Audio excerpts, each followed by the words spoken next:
FS1 NBA analyst, my friend Chris Broussard, now coming to the show.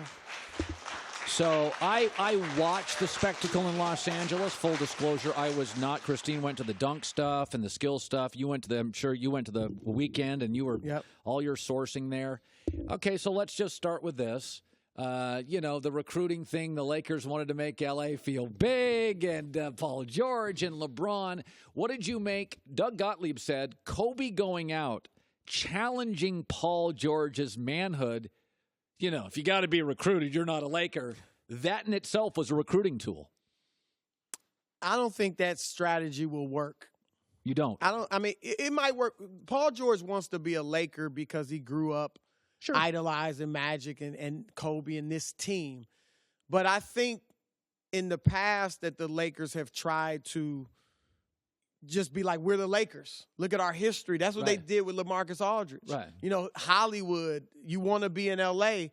And he's like, okay, tell me about basketball. Tell me about how we're going to win. Right. And, the Lakers have been the Lakers. They were actually closer to the great history a few years ago. Did it help with Carmelo Anthony? No. And that's when people wanted Carmelo, when he was in his prime. Right. Did it help with Russell Westbrook? They didn't recruit him, but Westbrook could have been a free agent and gone to the Lakers. He decided to stay in Oklahoma City.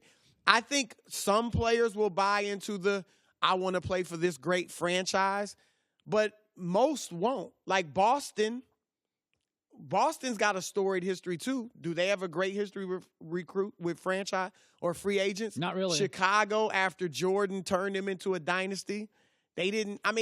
Players, look, you don't have to be in Los Angeles or New York anymore to be huge. Nor do you have to fly first class to get from New York to L.A., but it does make it better. No, some people will want to play for the Lakers. But I think you need the way you need to work with free agents is to impress them with your basketball plan. And I think Rob Pelinka's smart enough to know that. Yeah. But that's what's going to get guys. Like, how are we going to win? Not just, it's L.A. or we're the Lakers. We got this great history. That's not going to do it. It's going to have to be an intelligent plan that you put before the players. To me, the formatics, the operational adjustments didn't change the game. The game was changed because LeBron said, we're going to play a little bit of defense and compete here. No, I have to give him credit. He set a huge tone. He had a steal in the first 50 seconds of the game that kind of showed, okay, they're competing a little harder than usual.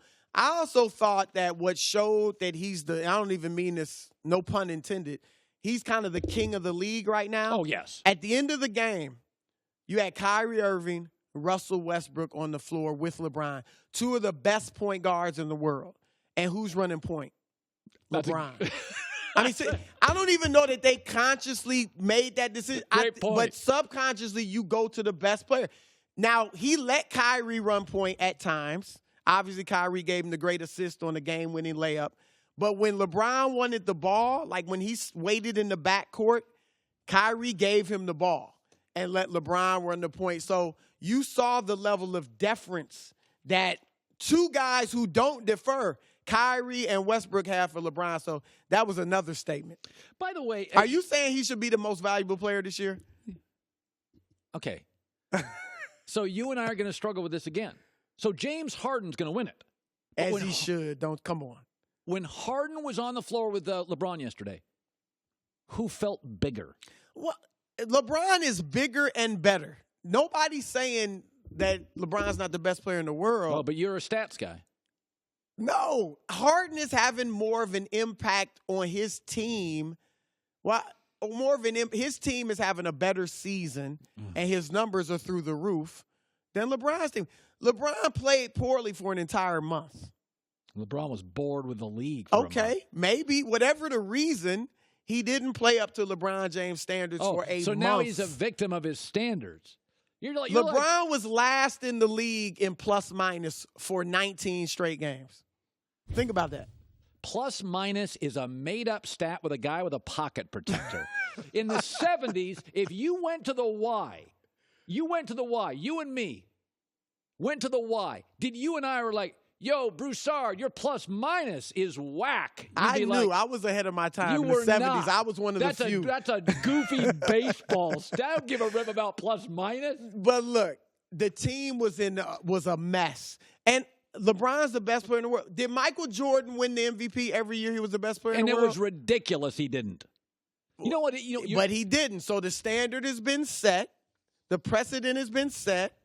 And so we go with the guy who has the best impact that year on his team. LeBron is the most valuable player in the league every year, just in terms of value. Well, that's what the word is. He brings the most value to the league. Yeah. But it's going to be Harden. Harden's going to get By my the way, vote, do you have any unless something changes Kristine dramatically. ran into my good friend Russell Westbrook. Of course. And did you run into Westbrook? You know, Westbrook, a lot of people think I'm anti-Westbrook, which is outrageous. But Kristine ran into, she was at a big hoity-toity Hollywood affair, and she ran into Westbrook. That's where she rolls. Yes, did you see Westbrook? I did not see Westbrook.